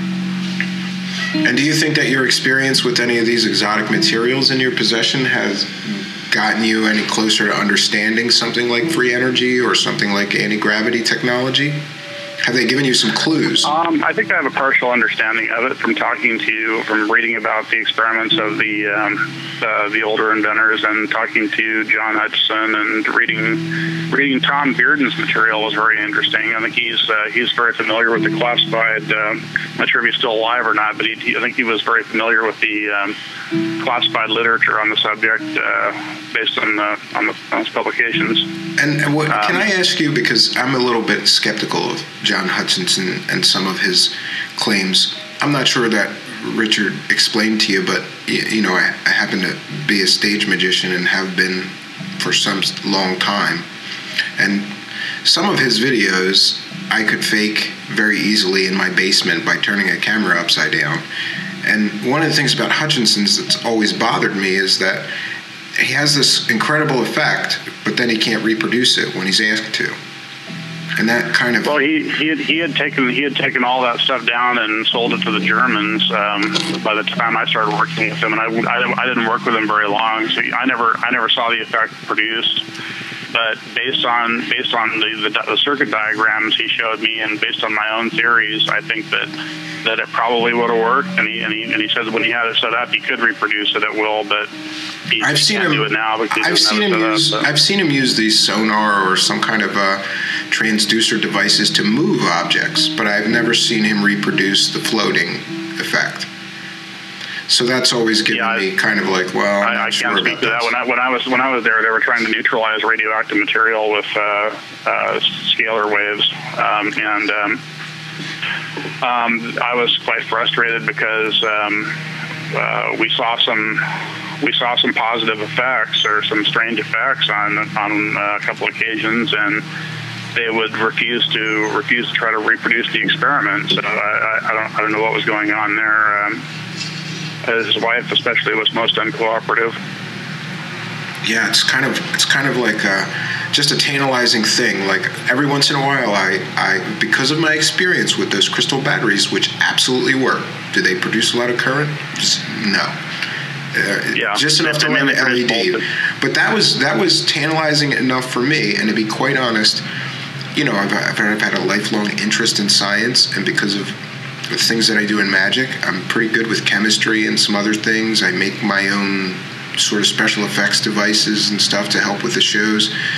But I don't understand how those crystal batteries work. Have no idea. All I did was follow the instructions in one of his "This is how I make these battery" videos, and it worked. And I got to see something along the lines of the structure of the structure and the internal dipoles in the crystal polarizes space and causes it to continue to produce an even higher voltage than the internal voltage in the crystal. I think it's something like that. Yeah, I mean, I have a basic understanding of it, but it's just still mystifying to me. And I got to see the naysayers because I have all these friends that go, that's bullshit, that doesn't work. And I say, well, this thing has been lighting an LED in my basement on my workbench for a year. You can't do that with a regular battery, And I think it would have kept going, but I just at one point was moving things around and I disconnected it. But I checked it a few months later, reconnected it, LED lights right back up. It's very tantalizing, and I don't know why. I guess that research into those crystal batteries is not being done by like academic scientists or. Yeah. Why is it some guy in his garage like me that has to build these things and say, look, here's a working example. It's tiny amount of current, but it works. They make a tremendous amount of profit on the current system of generating energy. They drill for oil, and it doesn't cost that much money, and then you get 30,000 barrels a day from some of these wells and sell it for $50 to $100 a barrel, and you have to burn megatons of the stuff to generate any great amount of electricity, and it doesn't get any better than that profit margin wise. Yeah, I've heard. Are you one of the people that believe that the oil industry and I guess some sort of group of individuals or corporations actually actively suppress those technologies? Because I think I do. I think the conclusion is inescapable. I mean, I didn't believe it at first, but the evidence is certainly there. I mean, they don't even want more efficient carburetor designs on the market, let alone free energy. I mean, I've heard of a guy that invented a better carburetor that heated the fuel up first and injected gas into the cylinder rather than liquid, so it burned more efficiently. And they bought that up and got it off the market. Same with another guy that buy it and shelf it. That doesn't make any sense. They buy it and they shelf it. They just and it's gone. Because that way they make more money off oil. They'd lose billions off more efficient carburetor designs. So we're not running out of oil. There's plenty of oil. If we were running out, they wouldn't do that. And one of my other big interests in the field of UFOs has been the Bob Lazar story, and I'm torn back and forth because growing up, that's really what ignited my interest. I think I was in maybe 7th or 8th grade. Maybe 7th grade, 6th grade even, when that story came out. And I was just entranced by that story. I was like, here's a guy that worked on him. And here, I totally believe the guy, by the way. That's what I was going to ask you. See, sometimes, I tend to be very, very skeptical, mostly about a lot of paranormal claims, because I have, as a magician, I have went to see, I'd say, more than 100 different psychics. Not one was real. they were all using tricks that I learned when I was a child. Oh yeah, I mean, I kind of apply that. I know a couple of psychics I think are real, but the vast majority of psychics that claim they're psychics are frauds. So I kind of apply that critical thinking to the UFO field as well, and I don't know, the Bob Lazar thing has always been so tantalizing to me, and I even found a new witness that put him on the Janet airline flying into Area 51. It's a previous guest on our show here. And so that made me go, well, at least we know that he flew into Area 51. I don't know what he did there. He could have, Right. A lot of critics say he could have been a low-level technician. It doesn't prove anything. Like, when people heard that show, they also produced a witness at put him at Los Alamos. That said that he worked out of Los Alamos. Yes, and he was in the classified briefing, so I got another shot of, like, maybe, just maybe. But when I had my show with this new witness that put him on the Janet Airlines, I got 100 emails from people saying, well, he could have been the phone technician at Area 51 for all we know, or the janitor. It doesn't prove that he worked on the alien spacecraft. Well, the thing is that I saw a video of his one time, and he outlined a theory of gravity that made a lot more sense to me than what's in the textbooks. And it goes along the lines with the ether theories I was talking about. And yeah, that's why I wanted to ask you, because you're, sometimes I think maybe I'm too critical because I'm not educated enough in science to tell if you're right, he's got a whole video where he explains this is exactly how the craft worked and operated. I'm not a scientist, so to me, it could be real or it could be science fiction. But you're scientifically trained, so I wanted to see what someone like you thinks of that theory of how he says they work. It's hard to say whether just on the face of the video whether it's all true or not. But his description of gravity certainly made more sense to me, and he was saying that the reactor in the craft was element 115 that was hit by a proton from an accelerator that would change to element 116 and instantly fission. And element 115 may well be stable, at least element 115 isotope 299 that he described it being. It may well be stable, like you said, and it would have a high melting point, or a higher melting point than you would expect because of relativistic effects on the electrons because of such a highly charged nucleus. And element 116 might well be unstable, and that makes sense. It might instantly fission, especially if there was a high energy proton hitting it. I did some calculations indicating that if you fissioned element 115 into 4 fragments rather than just 2, which might well be what happens with such a heavy element, that would be almost enough energy to create an antiproton, like you said. I mean, that's not no nuclear reaction. It's not either. So some of the science that he's talking about, you as a trained scientist think is at least theoretically possible. Yeah, I'd say it's theoretically possible. We'd have to see it in the lab, see it happen in the lab to know for sure. But it does not violate any of the basic laws of physics. Wow, that's like I said, his story has always been one that like started me off on this, like, let me go down this rabbit hole. And I always joke, like, if I ever meet him, I don't know if I'm going to punch him in the face or give him a hug, But and one thing that really was also a bit of evidence in his favor too is that I found out that in the fine print on these contracts that you have to sign to get a security clearance, it does say that one of the penalties for breaking security is loss of academic credentials. What better way to keep a guy from ever working in that field again? I mean, all they'd have to do is go up to whatever school you went to and flash a CIA or NSA ID and say, let me use your computer, and then erase all reference to a degree. Yeah, I've never heard that before. Do you know if I could get a printed copy of some kind of contract that says that? Because I would love to have that. Oh, I don't have one, but I've just heard people that have had security clearances say that. Wow. Okay. Well, that's something that I can definitely research. I'm pretty good at digging for documents and things like that. Great. That's a tip I've never heard before, and that would explain why suddenly he's doesn't have any academic credentials. One of the things, and I've asked, I don't know if you've heard, but of course there's going to be this Bob Lazar and Flying Saucers film, by Jeremy Corbell, which you have some experience with in the Patient 17 film, which, by the way, I want to encourage my listeners, you got to see that Patient 17 film if you're interested in any of these things we're talking about tonight. It's a great film.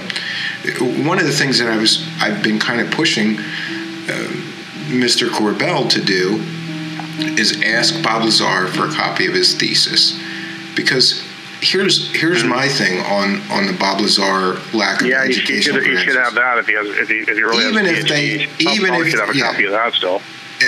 How long does it take to write a thesis, in your opinion? It depends. I mean, I think it typically takes about a year. Exactly. So my point with Mr. Corbell is, who, by the way, I should say, like, I have tremendous respect for Jeremy Corbell. I love his films. I love his work. I think he's artistic. He's great. I'm a big fan of his work. But, I kind of think in the case of Bob Lazar, he's kind of like palling up to Bob Lazar and hanging out with him. And I don't know that he could be totally objective when it comes to telling the story. So the only thing that I really want is for him to ask him for a copy of his thesis, because I don't know anyone who would work on something for a solid year of their life and not keep a copy of it. And my point has always been, if he produced a thesis, he should have a copy of it, even if they erased his academic credentials or had them revoked, or, he should have a copy of his thesis. Most people, if they spend a year of their life working on something, they've got a copy of it. And so far, that's the one question that I would ask him, if I could. I haven't gotten to yet. I hope someday to. Produce the copy of the thesis so that we can see. Maybe you can, or maybe it could be that the truth is somewhere in between. Maybe he has some sort of a physics degree, but just not a PhD. Yeah, that's been my theory for a long time. Is a lot of people embellish their resumes quite a bit. Quite honestly, my only education outside of high school has been community college. But you'd be amazed at the places that I've worked doing computer science, Drexel University, and a whole bunch of other places. These days with the internet, if you're a determined researcher, you can get just as much knowledge from your desk at home. Yes, exactly. As university, pretty much. So my point has always been, knowing some of the places that I've worked with, not even a finished community college associate's degree, I've gotten some crazy jobs as a computer, managed services and building servers and doing all this stuff. And so I've never held it against him if he embellished his resume, but he's never admitted that. He's stuck to his story that, no, I went to MIT, no, I went to Caltech. So I guess my point has always been, where's the thesis then? You should have a copy of the thesis. Well, maybe he does, but we'll probably see at some point. But MIT, and to play devil's advocate here for a minute, I mean, the MIT and Caltech, in my opinion, are just exactly the kind of schools that would be most likely to cooperate with a government request like that to wipe out somebody's degree. Yeah, they do a lot of government work, don't they? Yeah, they get an awful lot of funding that they wouldn't want to jeopardize. Yeah, that's been kind of my thought. They're so entrenched, DARPA and everything. Didn't DARPA start at MIT? I think so. Yeah, I believe so. Yeah. Yeah, so they're pretty intertwined and, in bed with the government. I agree with you. If the government went to them and said, "Where's this guy's records? Erase him," they would. But the other point is that even like the yearbooks and things like that, he's not in any of them, and so it's a mystery what went on with his education. But I do kind of agree with Jeremy on one point. Honestly, when you look at Snowden, he was a high school dropout, and look at the projects that he worked on. I don't care.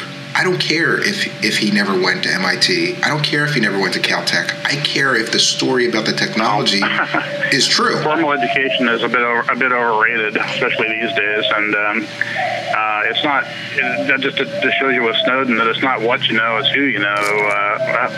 What gets you the jobs anyway. Yeah, that I agree with you on. I mean, I never went to college, and then a few years ago I decided, I should give it a try, and then I went, and I just couldn't believe this is some of the the professors that they had teaching computer science, one of them didn't know the difference between Windows and Mac OS, thought it was the same thing. And I'm like, really? Wow. I'm paying money to come here and you're teaching this class? This is crazy. You know? Well, computer science changes so fast that it's one of these things that you can learn just from being a really heavy aficionado of it. Yeah, I've just always been self-taught. Job training is what. Yeah, I mean, I've always been self-taught, and I always thought it was funny. Like, I built Linux servers for the Drexel Robotics Lab maybe 10 years ago, and Drexel is known, it's not MIT, but it's known to be like a really technically advanced college. Like, they have the best computer systems, and I thought it was funny. Like, you guys are bringing in, like, you're bringing in me to build these things? Like, you don't have anybody around here that could do this for you? Like, this is crazy to me. But it's specialized knowledge. They didn't have it, and I did, so I got to go in there in a robotics lab, of all things, and build Linux servers. I thought it was funny. That's great. So I guess one of the other questions I wanted to talk to you about is, what's next for you? Like, what are you going to do going forward in the field of UFOs and these alien implants? Are you going to try to continue your work that you've done so far?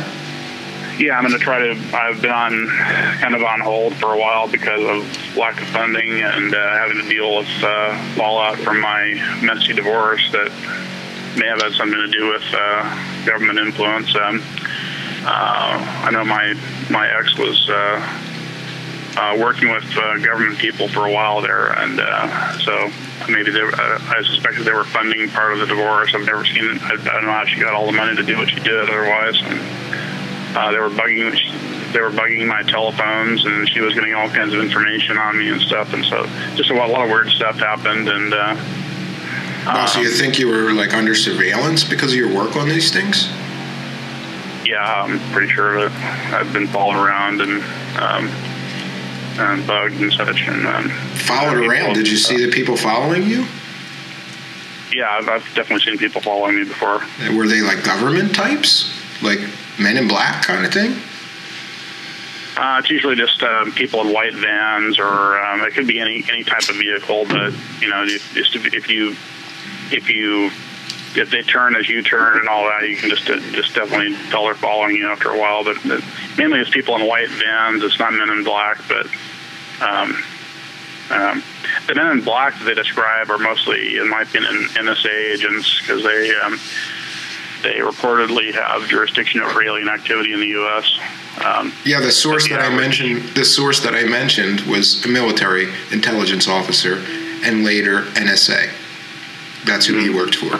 And like I said, that guy sort of claimed to be like a real-life Man in Black. From all the stories that he told me, it's kind of like you hear the stories of Men in Black, let's say, and then when I talk to him as a source and he starts telling me some stories, it's kind of like hearing the other side. And it's really bizarre. It's really bizarre to hear it from the other side of like, this is who I intimidated, this is what they saw, this is what I did, I went and just one quick story is that some UFO ejected something from the UFO and then flew off. And these people in a farm sort of grabbed it, and it was some kind of molten metal or, but it had hardened. Yeah, they do that quite frequently, apparently.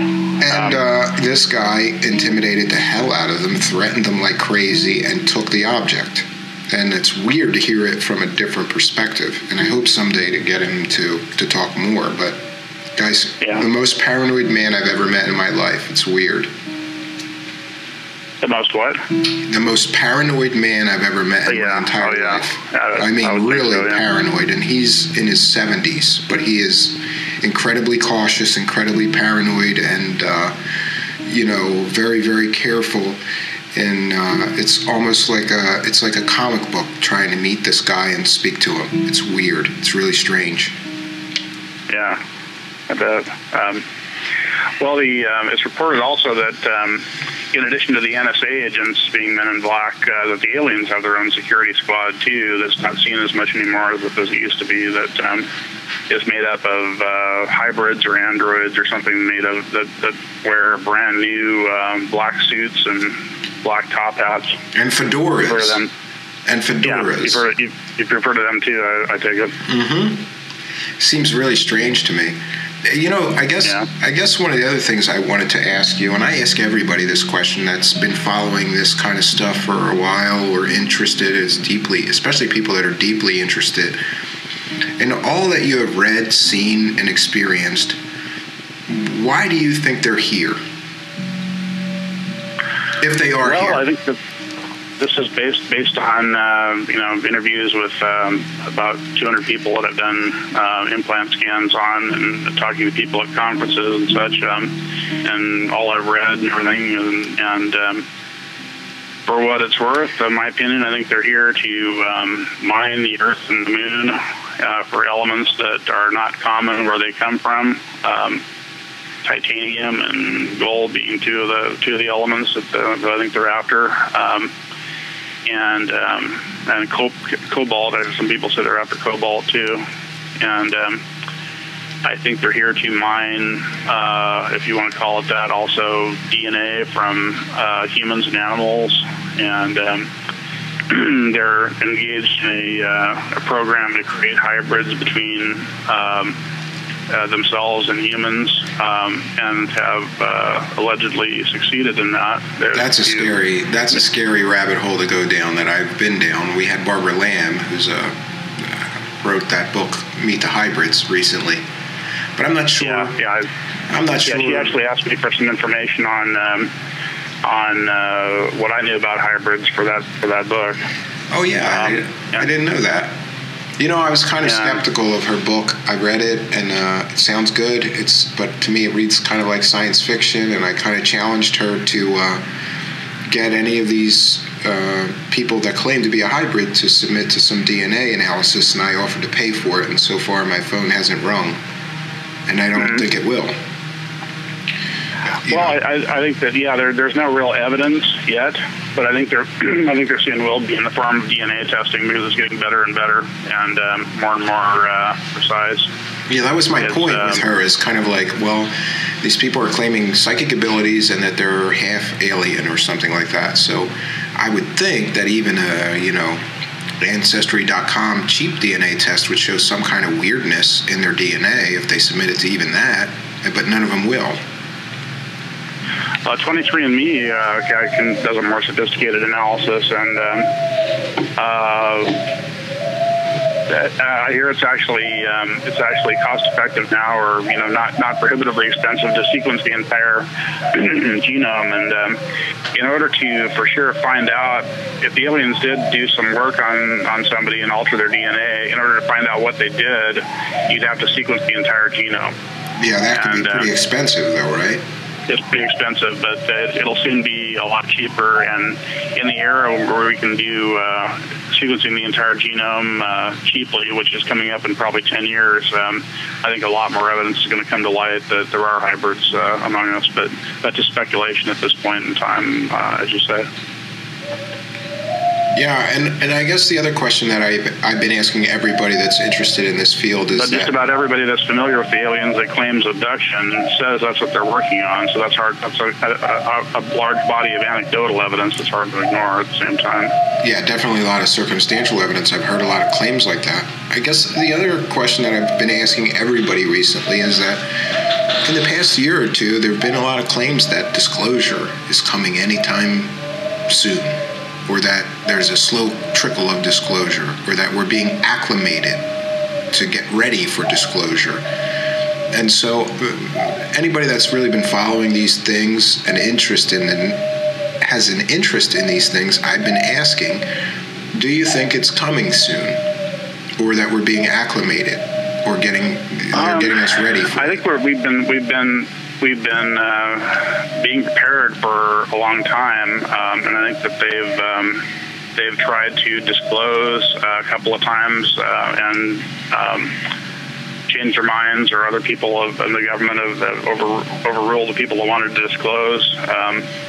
And in my opinion, the government will never disclose voluntarily. It's going to have to be the aliens disclosing, or some catastrophic event happening that'll force them to disclose. But yeah, I don't think they'll ever disclose by themselves. And the fact is that that, in a sense, they already have disclosed. All the information about this stuff is out there for people that want to do the research. They just have not officially confirmed it. Yeah, I always think it's funny when somebody says there's no evidence for any kind of extraterrestrial visitation. Oh yeah, please. I mean, the evidence is overwhelming that we're being visited by something or someone. You could argue that it's all government. I cannot, overrule that or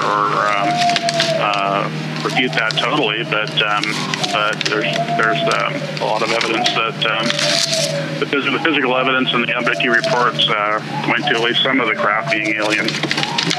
Yeah, I guess that's another question. I mean, how many? You hear a lot of claims that like maybe all of this is just top secret government projects that they don't want to acknowledge or disclose. Do you think that some of the UFOs that people see are black projects? Oh yeah, definitely. I think that a lot of the UFOs people see are from black projects. My personal opinion is that about 30% of the sightings are from secret space program, anti-gravity powered craft, and the rest of them are alien. You know, the other thing is kind of weird is like, from my own experience, in the city, there's so much light pollution that you really don't know what's flying overhead. And if you do, you go, it's very easily, it's low flying, it's very easily identifiable. Like, okay, that's a helicopter, that's I live near the Philadelphia International Airport, so we can see planes flying over my house every day. And it's very obvious, like, okay, that's a commercial jetliner. Or I live right near the interstate, too, so we see helicopters all of the time. But a strange thing is that I have a cabin in the wilderness in the mountains of Pennsylvania, and it's a whole different it's a whole different thing up there. I see things all the time, and mostly I think they're satellites because the elevation is so high, but it's still strange that you can go up there and see a whole different sky. It's a whole different thing when the light pollution is gone, you know? Well, it's pretty easy to tell a satellite from a UFO in general. I mean, satellites cover a certain trajectory and do not maneuver, or if they do, it's just very slightly. I've seen objects in orbit, or they clearly seem to be spacecraft in orbit or at a very high altitude, that do exotic maneuvers and kill their orbital velocity and then start up again and stuff like that. It's just impossible to do with chemical fuels. So I guess we touched on it before, but I guess to wrap up, I would ask you, you've spent a lot of time studying these things, especially the materials, and I'd just like to know, are you going to continue in that research? What are your plans going forward for that, for those materials? I'm definitely going to continue in the research, and I'm searching for a source of funding, and nothing's going to stop me as long as I'm in good health and and still kicking, and I'm gonna go forward with this. And I'm just looking for a source of funding and trying to clean up some loose ends before I get going again. And did you want to share? Is there a way that somebody can contact you if they're interested in helping in that effort? Yeah, I've got a website, and I've got to do some work on it. But I think the donation button's still open, and I'd appreciate any donations, and they'll all be used for analyzing materials. And setting up to do so. That would be www.alienevidenceinc.webs.com, and my phone number is 805-625-2549 for anybody that wants to contact me to get an alien scan. I can do stud finder and magnetometer scans and radiation and radio frequency testing, and I've found quite a few implants on people that way. So, well, that's great. So there's help available for people who think they have an implant. Yeah. Well, I want to thank you very much for shedding some light on one of the most tantalizing subjects in this field. I can't thank you enough, because you brought a real scientific mind to try to explain to some of our listeners some of this stuff. And I want to thank you for joining us tonight. Sure, my pleasure. And they can also contact me by email at steve@neutronstarnanotech.com. Okay, excellent. Well, thank you. Well, my friends, that music means that we are nearing the end of our time together. I want to thank you once again for joining us and encourage you to check out our new home on the web. You can reach us there at www.themidnighthour.home.blog for right now. You can also reach us on Facebook, and I hope you will like our Facebook page and reach us there. You can reach us there by typing in @Midnight Hour Show into the search bar.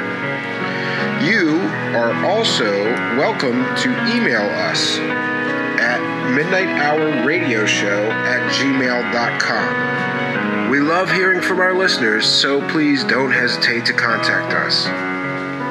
Until next time, my name is Steven Cambion, also known as the Mystery Man. Good night, folks, and thank you so much for tuning in to share in my search for the truth.